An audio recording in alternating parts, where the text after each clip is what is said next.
करेंगे कि what is the difference between general photography, police photography and as well as forensic photography.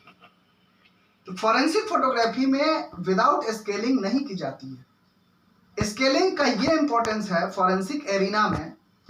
कि अगर बाद में उस फोटो को कोरल ड्रॉ से या फिर जो भी सॉफ्टवेयर हमारे पास एडोब फोटोशॉप या जो भी है उसमें एडिटिंग वगैरह आजकल मोबाइल कैमरा में बहुत सारे आ गए हैं फोन्स में कि एडिटिंग आप कर सकते हैं, उसके टेक्सचर, उसके ब्राइटनेस, उसके कलर्स, उसके बैकग्राउंड्स सभी को आप चेंज कर सकते हैं। तो जैसे ही वो चेंज करेंगे वो स्मॉल या बिग या ब्राइटर होगा तो उसके स्केलिंग पे फर्क पड़ेगा।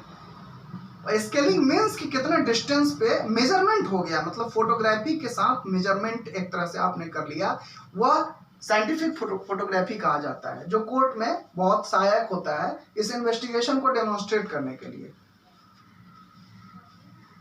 उसके बाद हम लोग ये ध्यान रखते हैं कि नेचर ऑफ क्राइम है क्या, किस तरह के क्राइम यहाँ पे कमिट हुए हैं। मर्डर है, एक्सीडेंट है, एक्सीडेंट होगा तो वह रोड ही होगा, जो भी व्हीकल है उसका हम जनरल जो हमारे दिमाग में कॉमन सेंस से जनरेट जो वहां पे व्यू आते हैं। Forensic science is also correlated with the common sense. अगर कॉमन सेंस आपका अपना नहीं है क्राइम सीन पे, फिर फॉरेंसिक साइंस की थियोरेटिकल जो चीजें हैं, या तो डीएफएस में लिखा हो या बीआर शर्मा जी ने लिखा हो या फिर जितने भी राइटर्स हमारे साइंटिस्ट जो फॉरेन के भी है जो इंडियन साइंटिस्ट है उन्होंने जो लिखा है उसको आप इम्प्लीमेंट करने का जो आपका है वो इंटेलिजेंसी, आपकी बोनाफाइड कैपेसिटी, आपका जो स्टीम्ड ब्रेन है, जो आपका प्रैक्टिकल नॉलेज है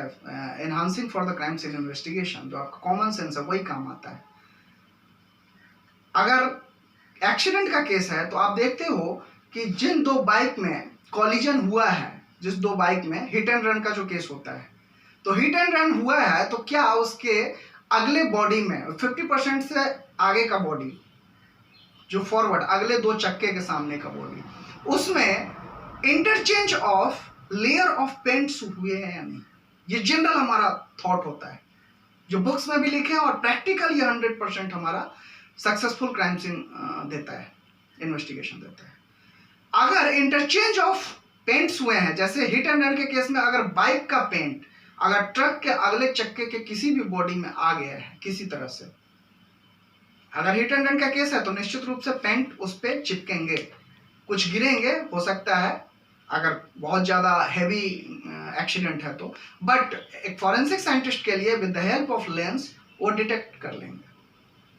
तो ये हमारा कॉमन सेंस ही है जो हम इंटरचेंज ऑफ पेंट्स को कहाँ पे कैसे सर्च कर लें। अगर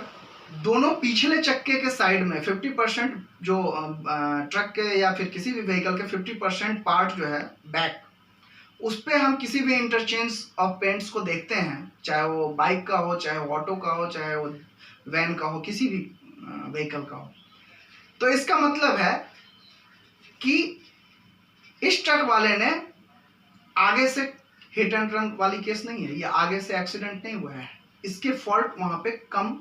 एस्टिमेट हो जाते हैं। जो कि पीछे लगा है तो हो सकता है कि जो घायल है उसकी गलती रही। तो ये सारे कॉमन सेंसेस जो इन्वेस्टिगेशन के बाद एक क्रूशियल एविडेंस जब हम देते हैं एग्जामिनेशन रिपोर्ट, पीओ रिपोर्ट, तो उसमें ये चीजें क्लियर होती है। उसके बाद जैसे हम ध्यान रखते हैं क्राइम सीन पे कि अगर मर्डर का केस है तो मर्डर किस वेपन से है, ये पिस्टल से है, रिवॉल्वर से हैं, कट्टे से हैं, देसी कट्टे से हैं, या फिर चाकू से हैं, किसी ऐसे धारदार हथियार से हैं जो एक्सीडेंटल हो चुका है या that leaded to the murder. तो उसमें हम उस तरह की चीजों को एंगल से देखते हैं कि किस एंगल से फायरिंग हुई है, उसका उंड क्या है। बहुत सारे जो हमारे